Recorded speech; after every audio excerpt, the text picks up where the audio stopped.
Good morning, class 5th. How are you? I hope you all are fine. So this is your Hindi period.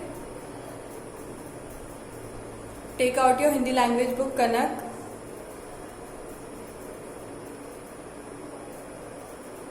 Now class, open your book and come to page number 14.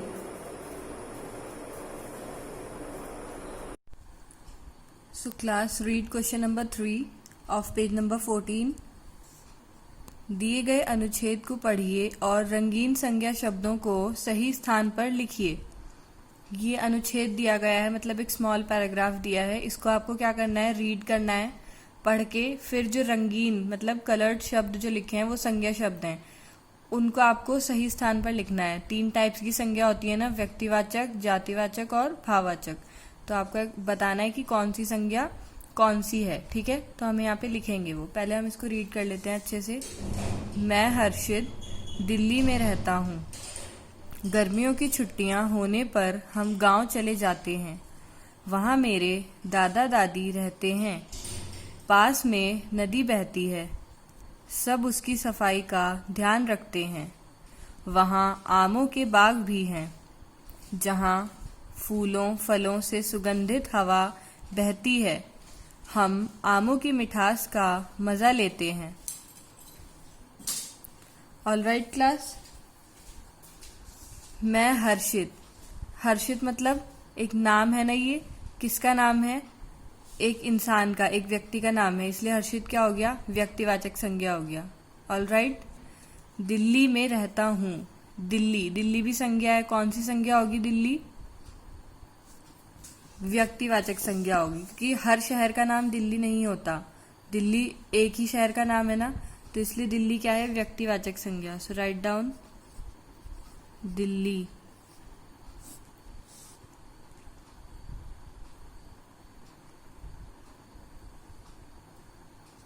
Then गर्मियों की छुट्टियां होने पर हम गांव चले जाते हैं। गांव, गांव क्या होगा, जातिवाचक संज्ञा, क्योंकि गांव कैसे होते हैं, बहुत तरीके के गांव होते हैं ना, एक ही गांव तो नहीं होता, हर गांव के अलग अलग नाम होते हैं। सो इसलिए गांव क्या होगा, जातिवाचक संज्ञा।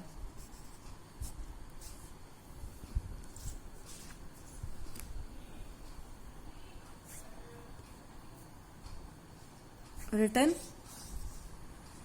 वहां मेरे दादा दादी रहते हैं। दादा दादी, सबके दादा दादी को हम दादा दादी ही बोलते हैं ना, और दादा दादी का कोई और नाम नहीं होता, उन्हें दादा दादी ही कहते हैं। तो दादा दादी क्या होगा, व्यक्तिवाचक संज्ञा। दादा दादी।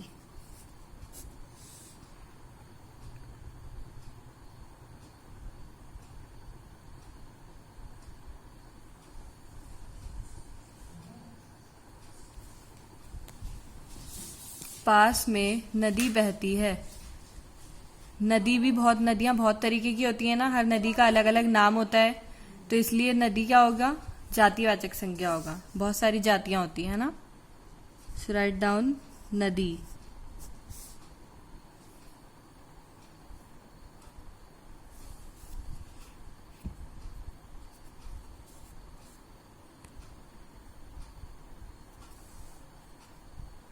सब उसकी सफाई का ध्यान रखते हैं।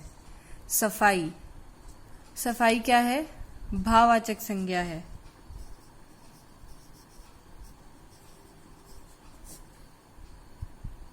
सफाई एक भाव एक्सप्रेस हो रहा है।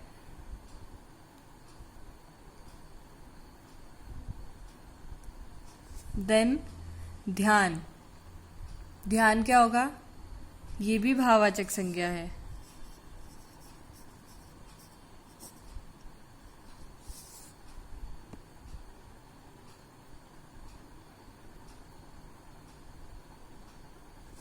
वहाँ आमों के बाग भी हैं, जहाँ फूलों फलों से सुगंधित हवा बहती है।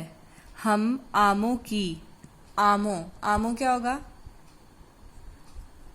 आम क्या है, फलों, फल का नाम है, मगर आम भी बहुत सारे होते हैं ना, बहुत सारे तरीकों के आम होते हैं, कैटेगरीज होती हैं उनकी डिफरेंट, तो इसलिए क्या होगा, आम भी जातिवाचक संज्ञा होगा।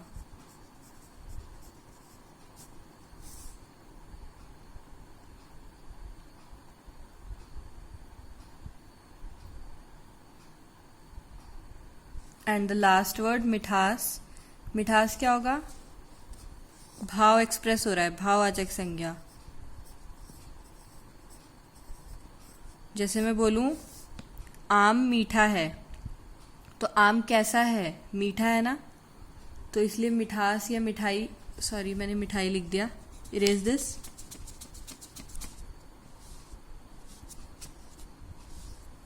एंड करेक्टेड, मिठास।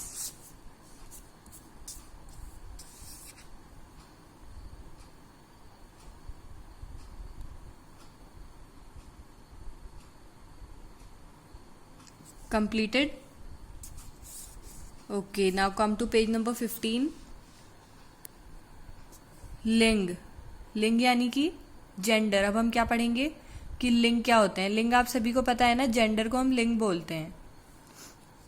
मैं सन्नी हूँ, ये लड़का जो है इसका नाम क्या है, मैं सन्नी हूँ, मतलब ये लड़का सन्नी है। यह मेरे परिवार का चित्र है, ये इसकी फैमिली की क्या है, पिक्चर है। इसमें दादा दादी सबसे बड़े हैं, इस पिक्चर में कौन, दादा और दादी सबसे बड़े हैं। मेरे मम्मी पापा सबका ध्यान रखते हैं, और वो क्या बोल रहा है कि जो इसके मम्मी पापा हैं वो सबका क्या करते हैं, ध्यान रखते हैं। ओके, यहाँ मेरा भाई सार्थक और बहन श्रुति हैं, इसका भाई सार्थक है ये और इसकी बहन श्रुति है। इस संयुक्त परिवार में कुछ सदस्य पुरुष जाति के हैं, जैसे दादा, पापा और भाई।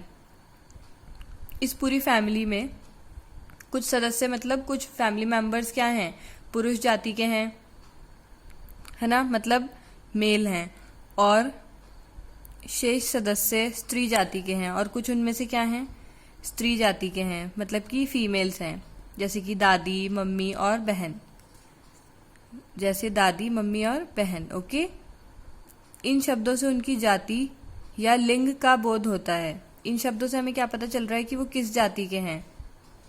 ओके, उसी को, जाति को हम लिंग भी बोलते हैं। शब्द के जिस रूप से उसके पुरुष या स्त्री जाति होने का पता चलता है उसे लिंग कहते हैं। ऑलराइट क्लास, शब्द के जिस रूप से उसके पुरुष या जाति होने का पता चलता है उसे क्या बोलते हैं, हम लिंग बोलते हैं। लिंग कितने टाइप्स के होते हैं, 2 प्रकार के लिंग होते हैं। ओके, पहला क्या होता है, पुल्लिंग, और दूसरा स्त्रीलिंग।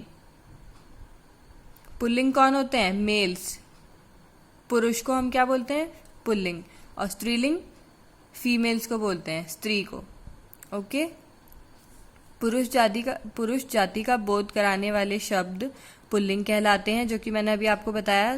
जिन शब्दों से यह पता चलता है कि यह पुरुष जाति के हैं उन्हें क्या बोलते हैं, हम पुल्लिंग बोलते हैं, और जिन शब्दों से यह पता चलता है कि यह स्त्री है या स्त्री जाति के हैं उनको क्या बोलते हैं, हम स्त्रीलिंग बोलते हैं। स्त्री जाति का बोध कराने वाले शब्दों को स्त्रीलिंग कहते हैं। ऑलराइट क्लास,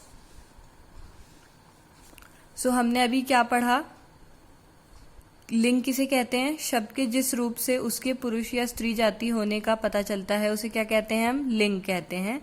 लिंग कितने होते हैं, दो प्रकार के होते हैं, पुल्लिंग और स्त्रीलिंग।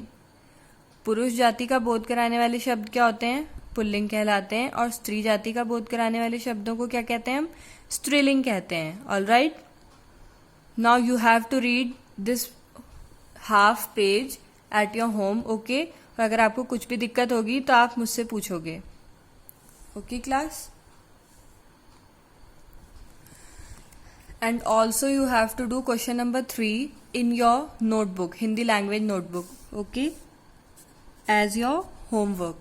क्वेश्चन नंबर 3 आपका होमवर्क है, ये आपको अपनी हिंदी लैंग्वेज की नोटबुक में यहाँ से नोट डाउन करना है। ओके, आपकी हेल्प के लिए मैंने आपको ये बुक में करा दी है एक्सरसाइज, अब आपको ये नोटबुक में खुद से करनी है और मुझे फिर पिक्चर सेंड करनी है। ओके क्लास, और ये हाफ पेज भी आपको अच्छे से पढ़ के समझना है, जैसे कि मैंने अभी आपको क्लास में समझाया। So class, that's all for today, will meet in next class. Till then, bye bye, take care.